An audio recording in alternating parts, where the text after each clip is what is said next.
आइए दोस्तों, एक बार फिर से आप लोगों का मैं अपने YouTube चैनल एजुकेस्ट बाय मी चैनल पे बहुत बहुत स्वागत करते हैं। आप सभी का खैर मकदम करते हैं। उम्मीद करता हूं दोस्तों आप सब बहुत अच्छे होंगे, बेहतरीन होंगे। तो जैसा है कि दोस्तों आप लोगों को पता है कि इस बार का जो बजट पेश हुआ है माननीय वित्त मंत्री श्रीमती निर्मला सीतारमण द्वारा संसद में ये बिल प्रस्तुत हुआ है। 1 फरवरी 2025 तीसरे चरण का बजट है और 1 फरवरी 2025 को संसद में इसको पेश किया गया है।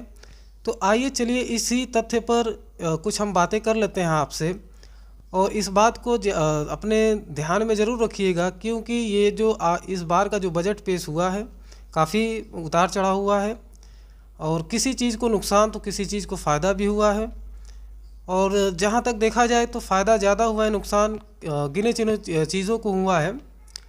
और ये जो आज का जो मुद्दा है, आज का जो सेशन है आपके लिए, ये करंट अफेयर के लिए वेरी वेरी इम्पोर्टेंट भी है, और इससे क्वेश्चन बनने का पूरा चांस है। चलिए हम आप लोगों को अपने चैनल पे कुछ नए चीज़ों को, कुछ अच्छे चीज़ों को बजट के बारे में और टैक्स के बारे में आप लोगों को बताने जा रहे हैं। ठीक है, इसमें हमारा पहला है, पहले मैं आप लोगों के सामने इसके लाभ को बताऊंगा। ठीक है, इससे क्या फ़ायदे हैं, किसको किसको फ़ायदा हुआ है, किसको किसको नुकसान हुआ है, बारी बारी हम चीज़ों को आपके सामने रखते जाएंगे, और इससे आप अपने लिए एग्ज़ाम, कॉम्पिटिटिव एग्ज़ाम के लिए आप क्वेश्चन भी क्रिएट करेंगे। ठीक है तो आज मैं आप लोगों को कुछ लिखित नहीं बताऊंगा, बस आप लोगों को फ़ायदे और नुकसान बताऊंगा, और इससे बहुत ही ज़्यादा क्वेश्चन बनने के चांस हैं। ठीक है, तो चलिए सेशन को स्टार्ट करते हैं। मैं आप लोगों को पहले इसके लाभ के बारे में बताता हूँ। ठीक है, जैसे लाभ आपका इसमें है, पहला लाभ किसको होने वाला है, मध्यम वर्ग के श्रेणी वालों को होने वाला है। जो मध्यम वर्ग के लोग हैं, जो मध्यम वर्ग का मतलब जो रोज़मर्रा की ज़िंदगी में काम करते हैं और जिनका बजट कम होता है, ठीक है, ऐसे लोगों को ज़्यादा बेनिफिट होने वाला है। तो इसमें क्या बेनिफिट हो सकता है, जैसे इसमें बेनिफिट का पहला ये इसमें है, आयकर छूट की सीमा को 7 लाख रुपए से बढ़ाकर 12 लाख रुपए कर दिया गया। जैसे कि पहले मध्यम वर्ग के लिए था 7 लाख रुपए का, अगर यदि उनका 7 लाख रुपए से ऊपर होता था बजट सालाना, तो उनके ऊपर टैक्स इम्पॉर्टेंट, मतलब टैक्स उन पर फिक्स हो जाता था, उनको टैक्स देना हर हाल में पड़ता था। ठीक है, लेकिन अब उसी सीमा को बढ़ाकर 12 लाख रुपए प्रति सालाना कर दिया गया है। 1 साल का बजट जिसका ट्रांजैक्शन 12 लाख रुपए होगा, उसके ऊपर टैक्स लगेगा। अब टैक्स कितना लगेगा, चलिए इस चीज़ को बताते हैं आपको, कि जिसका 12 लाख रुपए तक, यदि मान लीजिए 12 लाख रुपए तक है, तो आप 12 लाख से थोड़ा सा कम, तो उन पर कोई टैक्स नहीं लगेगा। यदि 12 लाख रुपए से ऊपर होता है तो आपको इसका 10% टैक्स देना पड़ेगा। ठीक है, अब देखते हैं कृषि क्षेत्र में समर्थन। कृषि के क्षेत्र में भी बहुत फ़ायदा होने वाला इस बजट से।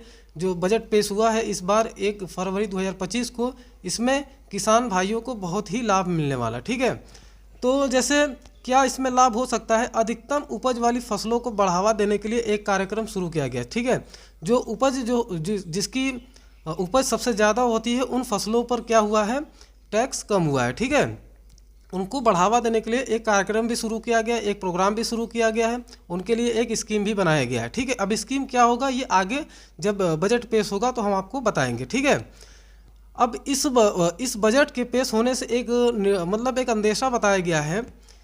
अंदेशा क्या, ये फिक्स ही मानिए, ये तय है कि 1.7 करोड़ किसानों को 1.7 करोड़ किसानों को लगभग इसका लाभ होने वाला है। ठीक है, अब अगला किसको फायदा होने वाला, स्टार्टअप का मतलब स्टार्टअप या नवाचार। ठीक है, स्टार्टअप का मतलब जो ऐसे बंदे, जो ऐसे व्यापारी जो अपना बिजनेस या धंधा जो भी शुरू किए हैं, उनके लिए बहुत बेनिफिशियल होने वाला है। ठीक है, अब इसमें क्या बेनिफिशियल हो सकता है, तो विशेष प्रोत्साहन की घोषणा की गई है, जिससे नए उद्यमियों को बढ़ावा मिलेगा। ठीक है, इस टैक्स के बाद नए उद्यमियों को इससे बहुत बेनिफिट होने वाला है, इससे उनको उनके रोज़गार में, उनके बिजनेस में बहुत ही बढ़ावा मिलेगा उनको। ठीक है, अब आगे है न्यूक्लियर एनर्जी मिशन। ये एक नेशनल मिशन है, न्यूक्लियर एनर्जी मिशन। इसमें क्या है कि इसमें एक बजट के तहत ये बताया गया है कि 2047 तक 100 गीगावाट परमाणु ऊर्जा उत्पादन का लक्ष्य रखा गया है। ठीक है, मतलब कि 100 गीगावाट परमाणु ऊर्जा का उत्पादन, मतलब 1 गीगावाट में लगभग 1 गीगावाट में हमारे अंदाज से होता है कि 1 बिलियन वाट, ठीक है। अब इसी के अकॉर्डिंग आप कैलकुलेशन इसका कर लीजिएगा, इतना मतलब 2047 तक इतना एक परमाणु ऊर्जा का प्रोत्साहन मिलने वाला है, ठीक है, 2047 तक। अब आगे हम इसका लाभ बता देते हैं आप सभी को कि इसका मतलब ये लाभ हो गया। अब इसको अब किसको किसको हानि हो सकता है ये हम आपको बताते हैं। हानि में जैसे बीमा उत्पादकों में कमी, जैसे बीमा की जो कंपनियां होती हैं, बहुत सारी इंश्योरेंस कंपनियां हैं, LIC हो गई और बहुत सारे प्राइवेट कंपनियां हैं, उन सभी ऐसी कंपनियों को क्या हो सकता है, लाभ या मतलब हानि हो सकता है। तो क्या हानि हो सकता है, नए टैक्स कर लाभों के कारण कुछ बीमा उत्पादों की आकर्षता में कमी आई है। मतलब इस टैक्स के बाद बीमा कंपनियों में कमी आ गई है, ठीक है। उन पे जो इंश्योरेंस कंपनियां हैं उसमें उनके उत्पादकों में कमी आ गई है, जिससे बीमा कंपनियों के शेयरों में गिरावट हो सकता है, ठीक है। मतलब गिरावट देखने को मिला है और गिरावट हुआ भी है। अब दूसरी कंपनियां ऐसी हैं जो दूसरी बात ये है कि अब किसको मतलब नुकसान होने वाला है, जैसे इंफ्रास्ट्रक्चर कंपनियों पर प्रभाव। पूंजीगत व्यय में अपेक्षाकृत कम वृद्धि के कारण इंफ्रास्ट्रक्चर कंपनियों के शेयरों में गिरावट आई है, ठीक है। इंफ्रास्ट्रक्चर जो कंपनी होती हैं उनमें भी, उनके शेयर में भी गिरावट आया है, ठीक है। अब देखते हैं टैक्स परसेंटेज में बदलाव, क्या बदलाव हुआ है टैक्स मतलब इस बिल के पास होने के बाद क्या टैक्स में बदलाव हुआ है, हम वो आपको बताते हैं। 12 लाख रुपए तक की आय पर कोई टैक्स नहीं लगेगा। मैंने आपको पहले भी बताया कि जिस भी मध्यम वर्गीय के लोगों का 12 लाख रुपए से कम ट्रांजैक्शन होगा, मतलब कम उनका बजट होगा, तो उन पे कोई भी टैक्स नहीं लगेगा। यदि उनका 12 लाख से 16 लाख रुपए तक की आय पर 10% का उनको टैक्स देना पड़ेगा। 12 से 16 लाख रुपए तक 10%, 16 लाख से 20 लाख रुपए तक उनको 20% का टैक्स देना पड़ेगा। अब 20 लाख से 24 लाख रुपए तक 25% का टैक्स, 24 लाख से आय मतलब 24 लाख से अधिक की आय पर उनको 30% का टैक्स देना पड़ेगा, ठीक है। अब किसको लाभ हुआ, हमने आपको पहले ही बताया, इसमें सबसे ज़्यादा मध्यम वर्ग को लाभ हुआ, उसके बाद कृषक को हुआ, मतलब किसान को हुआ, और स्टार्टअप्स को हुआ। इन 3 वर्ग को इसका भरपूर फ़ायदा मिलने वाला है, ठीक है। अब चलिए देखते हैं कि किसे नुकसान हुआ। तो नुकसान भी हमने आपको बता दिया कि बीमा कंपनी और इंफ्रास्ट्रक्चर कंपनी। क्या सस्ता हुआ, अब इस चीज़ में इस टैक्स के बाद क्या क्या चीज़ें सस्ती हुई वो देखते हैं।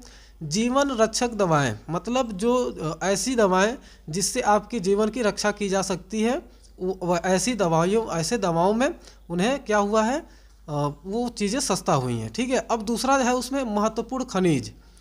अब जो खनिज के जो जितने भी आइटम होते हैं, जितने भी प्रोडक्ट होते हैं, उन पे क्या हुआ है, वो चीज़ें भी सस्ती होंगी। अब उसके बाद तीसरा है इलेक्ट्रिक वाहन निर्माण के घटक। इलेक्ट्रिक वाहन से रिलेटेड जितने भी उपकरण होंगे वो भी सस्ते होंगे, ठीक है।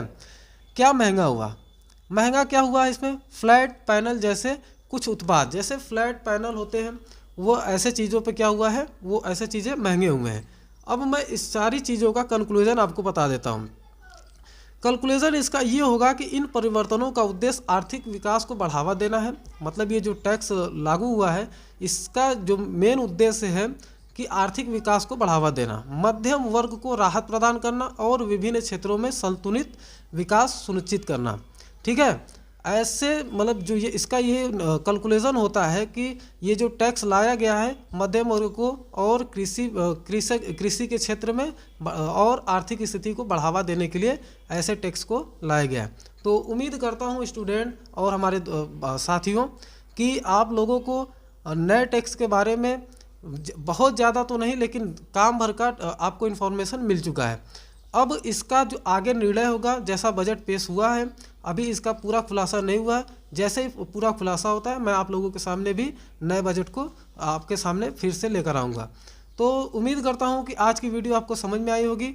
यदि समझ में आया तो प्लीज़ लाइक कीजिए और चैनल को सब्सक्राइब भी कीजिएगा और मेरे चैनल को शेयर भी कीजिएगा। मिलते हैं अगले क्लास में, अगले सेशन में, अगले टॉपिक के साथ। तब तक के लिए धन्यवाद, टेक केयर।